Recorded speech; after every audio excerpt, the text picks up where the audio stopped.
Friends, ಇವತ್ತು ನಮ್ಮ ತುಳುನಾಡಿನೊಂದು ಹಳೆಯ ಉಪ್ಪಿನಕಾಯಿ ಮಾಡ್ತಾ ಇದ್ದೇನೆ. ಇದು ಎಳೆ ಹಲಸಿನಕಾಯಿಯಲ್ಲಿ ಮಾಡುವಂಥದ್ದು. ಇದು ತುಂಬ ಕಷ್ಟ ಆಗಿರೋದ್ರಿಂದ ಇವಾಗ ಯಾರು ಅಷ್ಟಾಗಿ ಮಾಡೋದಿಲ್ಲ. ಇದೆಲ್ಲ ಜಾತ್ರೆ ಟೈಮಲ್ಲೆಲ್ಲ ಮುಂಚೆ ಎಲ್ಲ ನಮ್ಮಲ್ಲಿ ಮಾಡ್ತಾಯಿದ್ರು. ಅದರಲ್ಲಿ ಸೋನೆ ಜಾಸ್ತಿ ಇದೆಯಲ್ಲ, ಅದರಿಂದ ಅದನ್ನು ಮತ್ತೆ ಕಟ್ ಮಾಡೋದು ಕೂಡ ತುಂಬಾ ಕಷ್ಟ. ಕೆಲವರೆಲ್ಲ ಕಟ್ ಮಾಡೋದು ದೊಡ್ಡದಾಗಿ ಕಟ್ ಮಾಡ್ತಾರೆ. ನಾವೆಲ್ಲ ಸಣ್ಣದಾಗಿ ಹೆಚ್ಚಿಟ್ಟುಕೊಂಡು ಅದನ್ನು ಉಪ್ಪಿನಕಾಯಿ ಹಾಕೋದು. ಇವಾಗ ನಿಮಗೆ ತೋರಿಸ್ತಾ ಇದ್ದೇನೆ ನೋಡಿ. ನಾನು ಅದಕ್ಕೆ ಒಂದು ಒಂದು ಹಲಸಿನಕಾಯಿ ತಗೊಂಡಿದ್ದೇನೆ. ಅದನ್ನು ಕಟ್ ಮಾಡೋದಕ್ಕೆ ನಾವು ಚಾಕು ಚೂರಿ ಯಾವುದಾದ್ರೂ ತೊಗೊಂಡ್ರೆ ಅದಕ್ಕೆ ಸ್ವಲ್ಪ ಎಣ್ಣೆ ಹಚ್ಚಬೇಕು. ಕೈಗೂ ಕೂಡ ಎಣ್ಣೆ ಹಚ್ಚಿಕೊಂಡ್ರೆ ತುಂಬ ಒಳ್ಳೆಯದು. ಯಾಕಂದರೆ ಅದು ಸೋನೆ ಎಲ್ಲ ಕೈಯಲ್ಲೆಲ್ಲ ಆಗುತ್ತಲ್ಲ. ಅದನ್ನು ಕಟ್ ಮಾಡೋದು ಕೂಡ ಒಂದು ಕಲೆ ಅಂತ ಹೇಳ್ಬೋದು. ಅದು ಮೇಲ್ಗಡೆ ಸಿಪ್ಪೆ ಇದೆಯಲ್ಲ, ಅದನ್ನು ಮೊದಲು ನಾವು ಅದರ ತೊಟ್ಟು ತೆಗಿಬೇಕು. ಆವಾಗ ಸೋನೆ ತುಂಬ ಜಾಸ್ತಿ ಬರುತ್ತೆ. ಅದನ್ನು ಸ್ವಲ್ಪ ಕೈಯಲ್ಲಿ ಇದು ಪೇಪರ್ ಏನಾದರೂ ಇದ್ದರೆ ಅದರಿಂದ ತೆಗಿಬೇಕು ನೋಡಿ. ಆಮೇಲೆ ಅದನ್ನು ನಾನು 2 ಭಾಗ ಮಾಡಿ ಆಮೇಲೆ ಮೇಲಿನ ಸಿಪ್ಪೆ ಎಲ್ಲ ತೆಗೆದಿದ್ದೇನೆ. ಆಮೇಲೆ ಅದನ್ನು ಸಣ್ಣದಾಗಿ ಹೆಚ್ಚಿಟ್ಕೋಬೇಕು. ಅದರದ್ದು ಕುಂಜಿ ಅಂತ ಹೇಳ್ತಾರಲ್ಲ, ರಚ್ಚೆ, ಇದು ರಚ್ಚೆ ಅಂತ ಹೇಳ್ತೀವಿ ನಾವು ಮೇಲ್ಗಡೆ ಇದಕ್ಕೆ. ಅದೊಂದು ಸ್ವಲ್ಪ ಶಾರ್ಪ್ ಇರುವಂಥ ಒಂದು ಚೂರಿ ತಗೊಂಡ್ರೆ ತುಂಬ ಒಳ್ಳೆಯದು. ಇಲ್ಲಾಂದರೆ ಮೋಟು ಕತ್ತಿ ಇದ್ದರೆ ಅದರಲ್ಲಿ ಮಾಡ್ಬೋದು. ಅದನ್ನು ಅಷ್ಟೇ ಅಲ್ಲ, ಅದು ಸ್ವಲ್ಪ ಜಾಸ್ತಿ ಹೋಗಬೇಕು. ನಾನು ಫಸ್ಟಿಗೆ ನಿಮಗೆ ತೋರಿಸ್ತಾ ಇದ್ದೀನಿ ಅಷ್ಟೇ. ಅದರ ಮೇಲ್ಗಡೆದು ಸಿಪ್ಪೆ ಸ್ವಲ್ಪ ಹೋಗಬೇಕು.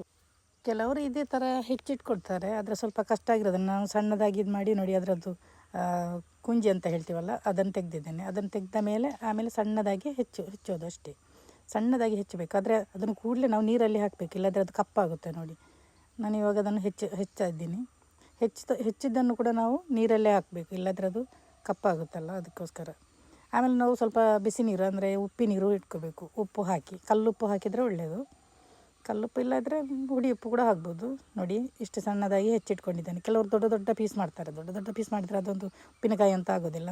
ನಾವು ಇದಕ್ಕೆ ಅಡೆಂಗಾಯಿ ಅಂತ ಹೇಳ್ತೇವೆ, ಅಡಂಗಾಯಿ ಅಂತ ನೋಡಿ. ನಾನು ನೀರು ಬಿಸಿ ಆಗೋದಕ್ಕೆ ಇಡ್ತಾ ಇದ್ದೇನೆ. ಅದು 1.5 ಲೀಟ್ರ್ ನೀರು. ಆಮೇಲೆ ಸ್ವಲ್ಪ ಉಪ್ಪು ಹಾಕಿ, ಆಮೇಲೆ ಸ್ವಲ್ಪ ಹುಳಿ ಕೂಡ ಬೇಕು. ಅದು ಹುಳಿ ಇಲ್ಲಲ್ಲ, ಅದಕ್ಕೆ 1 ಹಿಡಿಯಷ್ಟು ಒಣಮೆಣಸು, 2 ಬೆಳ್ಳುಳ್ಳಿ ತಗೊಂಡಿದ್ದೇನೆ, ಸ್ವಲ್ಪ ಕರಿಬೇವು, ಆಮೇಲೆ ಸ್ವಲ್ಪ ಇಂಗು, ಆಮೇಲೆ ಒಂದು 3 ಚಮಚದಷ್ಟು ಸಾಸಿವೆ. ಅದೇ ನಾನು ಹುಳಿದ್ದು ನೀರು ಮಾಡ್ಕೊಂಡಿದ್ದೇನೆ. ಅದು ಹುಣಸೆ ಹಣ್ಣು ಹಾಕಬೇಕು ಅದಕ್ಕೆ. ಸ್ವಲ್ಪ ಅದು ಹುಳಿ ಇರೋದಿಲ್ಲಲ್ಲ. ಕೆಲವರು ಜಾರಿಗೆ ಹುಳಿ ಎಲ್ಲ ಹಾಕ್ತಾರೆ, ಅಂಬಟೆ ಎಲ್ಲ ಹಾಕ್ತಾರೆ ನೋಡಿ. ಅರ್ಧ ಚಮಚ ಅರಿಶಿನ. ನಾನು ಮೊದಲು ಅದನ್ನೆಲ್ಲ ಬಿಸಿಲಲ್ಲಿ ಇಟ್ಕೊತಿದ್ದೇನೆ, ಬೆಳ್ಳುಳ್ಳಿಯನ್ನೆಲ್ಲ ಕಟ್ ಮಾಡಿ ನೋಡಿ. ಉಪ್ಪಿನ ನೀರು ಆಯಿತು. ಇದರಲ್ಲಿ ಸ್ವಲ್ಪ ನಾನು ಉಪ್ಪೊಂದು ಸ್ವಲ್ಪ ತೆಗೆದಿದ್ದೇನೆ. ಆಮೇಲೆ ಅದಕ್ಕೆ ನಾವು ಹಾಕೋದು, ಅಂದರೆ ಹೆಚ್ಚಿಟ್ಟುಕೊಂಡದನ್ನು ಈಗ ಬಿಸಿಲಿನಿಂದ ತೆಗಿತಾ ಇದ್ದೇನೆ ನಾನು. ಹಾಗೆ ಇವಾಗ ಗ್ರೈಂಡ್ ಮಾಡೋದಕ್ಕೆ ಡೈರೆಕ್ಟ್ ಅದನ್ನು ಗ್ರೈಂಡ್ ಮಾಡೋದನ್ನು ಹುರಿಯೋದಕ್ಕೆ ಏನಿಲ್ಲ. ಮೆಣಸು, ಸಾಸಿವೆ, ಹುಳಿ ಅದನ್ನು ಹಾಕೋದು, ಗ್ರೈಂಡ್ ಮಾಡೋದು. ಈಗ ನೋಡಿ ಬಿಸಿ ಆಯಿತು ನೀರು, ಅದರಿಂದ ಸ್ವಲ್ಪ ತೆಗೆದಿಟ್ಟುಕೊಂಡಿದ್ದೇನೆ. ಹಾಗೆ ನಾವು ನೀರಲ್ಲಿ ಇಟ್ಟಿದ್ದೇವಲ್ಲ, ಅದನ್ನು ಸ್ವಲ್ಪ ತೆಗೆದು ಇನ್ನು ಇದನ್ನು ಬಿಸಿ ನೀರಿಗೆ ಹಾಕಬೇಕು. 1 ಕುದಿ ಬರಬೇಕು. ಅದು ಸ್ವಲ್ಪ ಬೇಯಬೇಕು ಅಷ್ಟೇ, ಜಾಸ್ತಿ ಬೇಯಬಾರ್ದು. 1 ಕುದಿ ಬಂದರೆ ಸಾಕು. ಅದು ಆಲ್ರೆಡಿ ಬಿಸಿ ಇದೆಯಲ್ಲ ನೀರು, ಅದರಿಂದ ಸ್ವಲ್ಪ ನೀರು ತೆಗಿಬೇಕು. ನೀರು ಯಾಕೆ ತೆಗಿಬೇಕಂದ್ರೆ ನಮಗೆ ಗ್ರೈಂಡ್ ಮಾಡೋದಕ್ಕೆ ಅಷ್ಟೇ. ಯಾಕಂದರೆ ಇದರ ಉಪ್ಪಿನಕಾಯಿಗೆ ನಾವು ಬಿಸಿ ನೀರೇ ಹಾಕಬೇಕು. ಬಿಸಿ ಆರಿಸಿದ ನೀರು, ಬಿಸಿ ಹಾಕೋದಲ್ಲ ಮಿಕ್ಸಿಗೆ ನೋಡಿ. ಇದು ಇವಾಗ ಬೇಯ್ತಾ ಬಂತು. ಅಂದರೆ 1 ಕುದಿ ಸಾಕು, ಜಾಸ್ತಿ ಬೇಯಬಾರ್ದು. ಜಾಸ್ತಿ ಬೇಂದರೆ ಅದು ಮತ್ತೆ ಪಲ್ಯ ಆಗ್ಬೋದು. ಜಸ್ಟ್ ಆಗ್ತಾ ಬಂತು ನೋಡಿ. 1 ಕುದಿ ಬಂದರೆ ಸಾಕು. ನಾವು ಮೊದಲು ಮೆಣಸು, ಸಾಸಿವೆಯನ್ನು ಸ್ವಲ್ಪ ತರಿಯಾಗಿರಬೇಕು. ಆಮೇಲೆ ಉಪ್ಪಿನ ನೀರು ಹಾಕೋದು ನೋಡಿ. ಹಾಗೆ ನುಣ್ಣಗೆ ಎಷ್ಟು ಸಣ್ಣಗೆ ಇದಾಗುತ್ತೋ ಅಷ್ಟು ಗ್ರೈಂಡ್ ಮಾಡಿದರೆ ಒಳ್ಳೆಯದು. ಉಪ್ಪಿನಕಾಯಿಗೆಲ್ಲ ಜಾಸ್ತಿ ಗ್ರೈಂಡ್ ಆಗಬೇಕಲ್ಲ ನೋಡಿ. ಆಯಿತು, ನಾನು ಇಷ್ಟೇ ಮಾಡಿದ್ದು ಸಾಕು.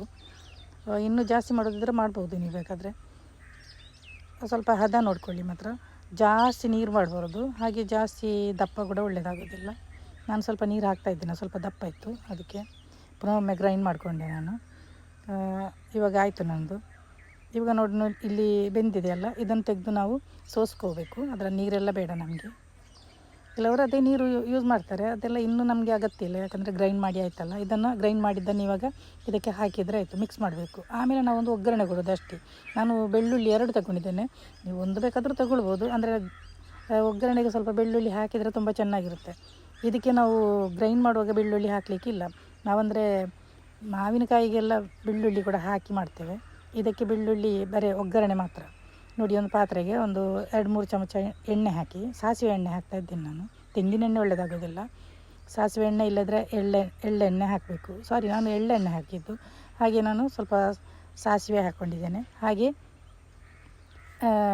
ಬೆಳ್ಳುಳ್ಳಿ ಕೂಡ ಹಾಕ್ಕೊಂಡೆ. ಬೆಳ್ಳುಳ್ಳಿ ಜೊತೆ ಸ್ವಲ್ಪ ಕರಿಬೇವು ಕೂಡ ಹಾಕ್ಕೊಂಡೆ. ಕರಿಬೇವು ಕೂಡ ಸ್ವಲ್ಪ ಜಾಸ್ತಿ ಹಾಕ್ಕೋಬೋದು, ಟೇಸ್ಟ್ ಆಗಿರುತ್ತೆ. ಆಮೇಲೆ ಒಂದು ಅರ್ಧ ಚಮಚದಷ್ಟು ಇಂಗು ಹಾಕ್ತಾಯಿದ್ದೀನಿ. ಇಂಗು ಹಾಕಿದರೆ ಅದರ ಪರಿಮಳ ಇನ್ನೊಂದು ಲೆವೆಲ್ಗೆ ಹೋಗುತ್ತೆ. ಇಷ್ಟು, ಇದು ಒಗ್ಗರಣೆ ಮಾಡಿ ಆಮೇಲೆ ನಾವು ಇದಕ್ಕೆ ಹಾಕ್ಬೋದು. ಇಲ್ಲ ಉಪ್ಪಿನಕಾಯಿ ಇದಕ್ಕೆ ಹಾಕ್ಬೋದು, ಇಲ್ಲ ಇದನ್ನೇ ಉಪ್ಪಿನಕಾಯಿಗೆ ಹಾಕ್ಬೋದು, ಹೇಗೆ ಬೇಕಾದರೂ ಹಾಕ್ಕೋಬೋದು. ಇದನ್ನು ಬೇಯಿಸ್ಲಿಕ್ಕಿಲ್ಲ ಇನ್ನು. ನಾನು ಇದಕ್ಕೆ ಹಾಕ್ತಾಯಿದ್ದೀನಿ ನೋಡಿ. ಇವಾಗ ನಾನು ಸ್ವಲ್ಪ ಮಾಡಿರೋದು, ಅದರಿಂದ ನಾನು ಒಂದು ಹಿಡಿಯಷ್ಟು ಮೆಣಸು ತಗೊಂಡಿದ್ದೆ ಅಂತ ಹೇಳ್ತೇನಲ್ಲ. ಊರಿನ ಮೆಣಸಿದ್ರೆ ನೀವು ಊರಿನ ಮೆಣಸು ಹಾಕ್ಬೋದು. ನಾವೆಲ್ಲ ಮುಂಚೆ ಊರಿನ ಮೆಣಸಲ್ಲಿ ಮಾಡ್ತಾಯಿದ್ದದ್ದು ಇದನ್ನು. ಆದರೆ ನಾನು ಈಗ ಊರಿನ ಮೆಣಸು ಹಾಕಿಲ್ಲ, ಕುಮಟೆ ಮೆಣಸು ಅಂತ ಹೇಳ್ತೀವಲ್ಲ ಅದನ್ನೇ ಹಾಕಿದ್ದು. ತುಂಬಾ ಟೇಸ್ಟಿಯಾಗಿರೋ ಒಂದು ಪಿಕ್ಕಲ್ ರೆಡಿ ಆಯಿತು.